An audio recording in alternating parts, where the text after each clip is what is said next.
रसूल पाक सल्लल्लाहु अलैहि वसल्लम का एक फरमान है मुसन्नफ अब्दुल रज़ाक में, ये हदीस आपने आज याद रखनी है। नबी पाक सल्लल्लाहु अलैहि वसल्लम ने फरमाया किसी आदमी के नमाज और रोजे से मुतासर ना होना, पहले देख लेना कि वो अमानतदार है कि नहीं। किसी के नमाज रोजे से मुतासर नहीं होना, पहले देख लेना कि दयानतदार है कि देखना लोगों की जेबों पे कितनी नजरें डालता है। फरमाया बहुत सारे नमाज रोजे वाले धोखेबाजी करते हैं, दयानती न करें, अपने ओहदे का पास रखें, अपने मनसब का ख्याल रखें। ओहदे जिस जगह आप मौजूद हैं आपकी जिम्मेदारी है। मेरे रसूल पाक सल्लल्लाहु अलैहि वसल्लम ने फरमाया हर बंदा तुम में से निगरान है और जो उसकी रियाया है उसके बारे में उसने जवाब देना है। कभी भी बददयानती ना करें। हम लोगों का पहले एतमाद हासिल करते हैं, फिर उस एतमाद को ठेस पहुंचाते हैं। उसका नुकसान पता क्या होता है? दुनिया में सबसे कमजोर शख्स वो होता है जिस पर कोई एतबार नहीं करता। जिसका एतमाद जाया हो जाए वो आदमी बिखर जाता है। कभी भी धोखाधड़ी की पॉलिसी ना बनाए। हम लोगों से मुफादात लेने के लिए अपने रवैये मीठे करते हैं और जब काम निकल जाता है फिर हमारे रवैये बदल जाते हैं। ये धोखा है, ये बददयानती है। इसको अल्लाह रसूल ने पसंद नहीं किया। मेरे नबी पाक अलैहिस्सलाम ने फरमाया जिसमें तीन बातें पाई जाए वो तो मुनाफिक है। अगरचे उलमा कहते हैं यहाँ मुनाफिक इत्कादी मुराद नहीं, मुनाफिक अमली मुराद है, लेकिन हुजूर ने फरमाया मुनाफिक है। या रसूलुल्लाह कौन? फरमाया वो बंदा जब बात करे तो झूठ बोले, जब वादा करे तो मुखालफत करे, जब अमानत रखी जाए तो बददयानती करे। ये तो बंदा मुनाफिक है। हजरत अबू नूर अलैहिर्रहमान ने लिखा है, फरमाते हैं महमूद गजनवी का दौर था तो एक आदमी महमूद गजनवी के पास ना अपना केस लेके आया, मुद्दई बन के आया। उसने कहा बादशाह मेरा केस बड़ा निराला है। बादशाह सलामत ने कहा वो किस तरह? कहने लगा ये मेरे पास एक थैली है, मैं ना सफर पे जाने लगा तो ये थैली पूरी हीरों की भरी हुई। फलां इलाके के जो काजी साहब है ना, मैं जाती दफा मैं कहीं सफर पे जा रहा था तो मैं उनके पास छोड़ गया कि रास्ता लंबा है, कहीं कोई मुझसे छीन ना ले, हीरों की भरी हुई थी। कुछ दिनों के बाद मैं वापस आया हूँ, काजी साहब ने मुझे थैली वापस की है तो इसमें हीरों की बजाय खोटे सिक्के निकले। अब मैंने काजी साहब से कहा है तो काजी साहब तो मेरे गिरेबान तक आते हैं, वो कहते हैं बता कहीं से फटी है, खुली है? वो जिस तरह टांके लगा के तूने सी थी उसी तरह लगे हुए हैं कि नहीं? तो हुजूर लगे भी बिल्कुल उसी तरह है, ना फटी है ना खुली है। अब मैं लुट गया हूं, मेरी कुल उम्र की कमाई जाया हो गई, खोटे सिक्के कहां और हीरे कहां? तो मेहरबानी करें और आप की बारगाह में अल्लाह रसूल के नाम पर हलफ देता हूं कि मैं हूं बिल्कुल सच्चा। महमूद गजनवी कहने लगे तू जा, थैली छोड़ जा और जब मैं तुझे बुलाऊंगा फिर दोबारा आना। शख्स चला गया। महमूद गजनवी उठे, दरबार बर्खास्त किया, लोगों से कहने लगे चले जाओ, मैं 3 दिन के लिए सैर करने जा रहा हूँ, 3 दिन के बाद लौटूंगा। अकेले जब रह गए ना महमूद दरबार में तो महबूब ने छुरी मंगाई। वो जिस तख्त पे बैठते थे वहां गद्दा बिछा हुआ था, ये गद्दा पड़ा है ना, वो गद्दा बिछा हुआ। तो महमूद ने छुरी के साथ उसको फाड़ डाला और छुरी जेब में रखी निकल गए। कहने लगे मेरे बाद कोई मेरे दरबार वाले इहाते में दाखिल ना हो। महमूद चले गए। अब वो सफाई करने वाला जब आया ना, उसने आके देखा तो गद्दा तो फटा हुआ है। उसने शोर डाल दिया, पहरेदार भी आ गए, फलां साहब भी आ गए, फलां साहब। उसने कहा वो खुदा के बंदो उसका गद्दा फट गया है, वो तो मार डालेगा। उसने कहा था सिवाय सफाई और निगरानी वाले के दूसरा आए कोई ना, और यहाँ आया भी कोई नहीं। पहले दिन ही फटा हुआ है तो लटका देगा सबको, क्या करें? शोर हो गया, सारे दरबार के मुलाजिमीन इकट्ठे हो गए। एक बंदा बोला, कहने लगा फिक्र न करो, मैं कैसे बंदे को जानता हूं, इस तरह सिएगा कि जिसने फाड़ा होगा उसे भी पता नहीं चलेगा कहां से फटा था। ऐसा बेहतरीन रफू करेगा कि पता भी। उसने कहा यार हम सारे 1-1 महीने की तनख्वाह देते हैं, तू बंदा बुला। वो बुला लिया उसको, उसका नाम मोहम्मद रफूगर था। वो आया, उसको गद्दा दिखाया, उसका यार इस तरह सीना पता ना चले। उसने कहा फिक्र ही ना करो, मैं बड़ा कारीगर हूं। बड़े बड़े कारीगर लोग नहीं हमारे मुल्क में पाए जाते, कोई निशान छोड़ते हैं पीछे।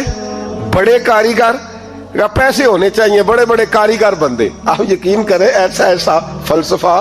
ये उम्रा इबादत है ना, सरकार दो आलम सल्लल्लाहु अलैहि वसल्लम की बारगाह की हाजिरी बड़ी नेमत है ना। तो सऊदी गवर्नमेंट ने पाबंदी लगा दी, खैर उनकी भी ज्यादती है। इस तरह की पाबंदियां शरीयत इस्लामिया में जायज नहीं। अल्लाह के घर मुसलमान जब चाहे जा सकता है, लेकिन वो कहते हैं जी 2000 रियाल दे जिसने 2 साल बाद भी आना है।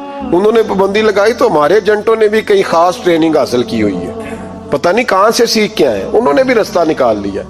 एक साल से मैंने कहा कि जनाब वो 2000 रियाल लग गया तो क्या करना है? कहने कोई मसला नहीं, पासपोर्ट नवा बनवा लो, गुंजाइश है। यानी हर शय का हल है। तो मैंने कहा यार अब उमरा करने जाते वक्त भी बंदा धोखा दे के जाए, अल्लाह के घर जाते वक्त भी इस तरह की हरकत करे, क्या हाल हो गया। हर चीज का लोगों ने हल निकाल लिया, हर चीज का लोगों ने स्टाइल बना ली। ऐसा न करें, ये दुरुस्त नहीं। अहमद रफूगर कहने लगा इस तरह सीऊंगा कि फाड़ने वाले को भी पता नहीं। उनका पैसे ले यार तू सी दे। उसने सी दी, अगले शाम ही ला के बिछा दिया गद्दा। तीसरे दिन बादशाह सलामत आए, आके पहली नजर गद्दे पे डाली। उसने बुलाया सब मुलाजिमीन को, कहा किसने सिया है? कहा जनाब क्या हुआ? कहा ये फटा हुआ था। किसने? कहा नहीं फटा ही नहीं। वो कहने लगे बनो बात, मैं खुद फाड़ के गया था। तो बताओ सही सिया किसने है? कहा जनाब आप फाड़ के गए थे तो बताया क्यों नहीं? फरमाने लगे इसीलिए तो बताया नहीं था कि तुम खुद तहकीक कर लो, बुलाओ बताओ सिया किसने। तो बुला लिया, अहमद रफूगर आ गया। उसको जब बुला के सामने बादशाह खड़ा किया, कहा भाई तूने सिया है? कहने लगा हुजूर आपके सारे मुलाजम इकट्ठे होके आए थे, मेरी गलती कोई नहीं। कहा नहीं यार तू बड़ा कारीगर है, मैंने अपने हाथ से फाड़ा था पर मुझे भी नहीं पता चल रहा कहां से फटा था। अच्छा ये बता ये थैली जो है ये भी तूने सी थी? उसने कहा जी आपके खादम का ही कारनामा है। वो फलाने इलाके के काजी साहब आए थे, इसमें से हीरे निकाल के तो खोटे सिक्के भरे थे, तो मुझे भी थोड़ा सा हिस्सा मिला था। महमूद ने सारे गवाह भी इकट्ठे कर लिए, सबूत भी इकट्ठे कर लिए। फिर काजी को बुलाया, पहले सारे सबूत और गवाह केस हल कर लिया। फिर हमारे यहाँ ये हाल होता है कि मुदई 2-3 हफ्ते के बाद खुद ही हाथ बांध जाता है, कहना तुसी मेरी जान छड़ो, मुजरिम फड़ो भावे ना पड़ो। वो कहता है मुझे माफी दो, मैं रहा। जुल्म है ना, जुल्म ज्यादती है कि जो बेचारा इतने सवाल मुजरिम से नहीं होते जितने मुदई से होते। आप यकीन करें इतने सवालात होते, बेचारा हफ जाता है। ये तरीका दुरुस्त तो नहीं है कि लुट गया और दूसरा तरह तरह के सवालों के जवाब देता फिरे बेचारा।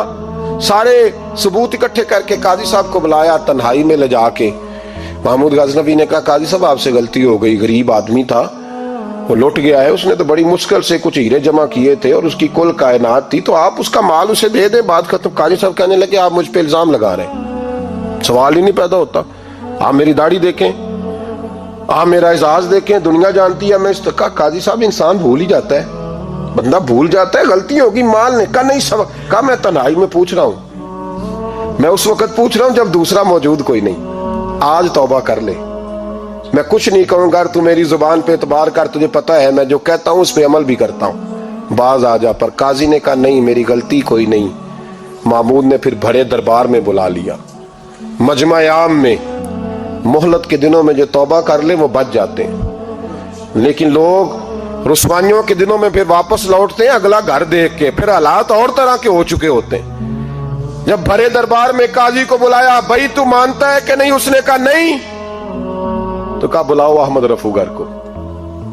जब अहमद रफूगर आया तो बूढ़े काजी की टांगे कांपने लगी, जुमले टूटने लगे, लफ्ज जमीन पर गिरने लगे, बात सही नहीं होती, जुबान लड़खड़ाने लगी। महमूद कहने लगे काजी मैंने तुझे कहा था वहां मान जा बात, अब बड़े दरबार में बोल। तो जब काजी साहब की गर्दन खुद ब खुद झुक गई तो दुनिया समझ गई। कहा निकल जा मेरे दरबार से। महमूद बोले निकल जा, इतनी तुझे इज्जत दी, इतनी बड़ी तनख्वाह दी, काजी बनाया, और ये थोड़ी सी रकम के लिए, थोड़ी सी रकम के लिए तू बददियानत हो गया, चल चला जा, निकल। काजी दरबार से निकला तो लोग लानतें बरसाने लगे। कल जो दुकानें छोड़ के सलूट करने आते थे वो कहने लगे इसकी उम्र देखो, इसके काम देखो, देखो इसने क्या किया। घर गया, बच्चे जिनके लिए पाप कमाया था, जिन्ना ली तू पाप कमाए हुन किथे नहीं हो तेरे घर दे। वो बच्चे कहने लगे अब्बा जी हम तो स्कूल मदरसा जाने के काबिल नहीं रहे, उम्मीद थी कि बीवी साथ देगी। वो कहने लगी मैं मेके कैसे जाऊंगी, गली की औरतें तरह तरह की बातें बनाती हैं। और भाई कामयाबियों के बड़े सरबराह होते हैं, कोई कामयाब हो जाए तो सारे कहते हैं मेरी सपोर्ट से हुआ है। नाकामियां हमेशा यतीम होती हैं, नाकामियों का कोई सरबराह नहीं होता। जब तक तो काजी था तो बड़े बात थी, हर बंदा कहता था रिश्तेदार है, और रुसवाई हो गई तो वो तेरी आंख हो या संगे मलामत की चुभन। कौन पहुंचा है मेरे दर्द की गहराई तक, दौरे शोहरत में तो यारों ने किया याद बहुत, साथ आया ना कोई कूचे रुसवाई तक। और मियाँ साहब कहने लगे सारी उम्र ही आटा गुद है, मैं लखा कीते नहीं पेड़े, اب وقت آیا ہی تے محمد بخشا کوئی نہیں ہوں بیٹھا نیڑے، حالات ہی بدل گئے۔ قاضی خاموشی سے اندر چلا گیا، اپنی رسوائی سمیٹ کے بستر پہ لیٹا۔ نہ روٹی کی بھوک لگی، نہ پانی کی پیاس لگی، نہ نیند آئی، ساری رات تڑپتا رہا۔ سویرے گھر والوں نے دروازہ کھولا تو روح پرواز کر گئی تھی، دنیا چھوڑ گیا۔ حضرت ابو نور علیہ رحمہ بولے، فرمانے لگے یاد رکھو کبھی بددیانتی نہ کرنا، کبھی۔ یہ تو محمود غزنوی کی عدالت تھی، قیامت میں رب کریم کی عدالت لگے گی۔ اور فرمایا وہاں تو گواہی دینے والا احمد رفو گر تھا، قیامت میں تو تمہارے اپنے ہاتھ پیر گواہیاں دیں گے، ہمارا اپنا وجود گواہی دے گا۔ اور فرمایا یہاں تو لانتے دنیا دار برساتے تھے، وہاں فرشتے ہوں گے۔ اور قاضی کو تو موت آ گئی تھی، قیامت میں تو دوبارہ موت بھی کوئی نہیں آئے گی، وہاں تو رہنا ہے اور سہنا ہے۔ اتنی بددیانتی معاشرے میں، اتنی بددیانتی ہر جگہ۔ اس معاشرے کا بھی کچھ بنے گا جہاں دوائی بھی خالص نہ ملے، جہاں دوائی میں بھی بددیانتی ہو۔ لوگ اپنے بچے کو آکسفورڈ یونیورسٹی میں پڑھانے کے لیے غریبوں کے بچوں کے رگوں میں جو دوائی اتارے وہ بھی 2 نمبر۔ اتنا بڑا بھی کوئی بددیانت معاشرہ ہوتا ہے کہ لوگ یہاں تک دھندا کریں، یہاں تک کہ لوگ لوگوں کی زندگیوں سے کھیل جائیں اور ہمیں احساس تک نہ ہو کہ کوئی مر جائے گا، کوئی ڈوب جائے گا، کیا بنے گا۔ اور جس نے وہ اپنی رجسٹر کی دوائی کی، اس نے 2-4 لاکھ روپیہ لیا اور اس نے یہ نہیں سوچا کتنے انسان میری وجہ سے مریں گے۔ قتل صرف یہ تو نہیں ہوتا گولی مار کے مار دینا، لوگوں کی زندگیوں سے لوگ کھیل جاتے ہیں، لوگ تباہی کر جاتے ہیں، لیکن بددیانتی سے باز نہیں آتے۔ میرے رسول پاک علیہ السلام کے غلاموں، نبی پاک صلی اللہ علیہ وسلم نے ذرا سی بددیانتی، اور صحابہ کا یہ مزاج تھا، اتنی سی بھی کبھی ان سے غلطی ہوتی تو تڑپ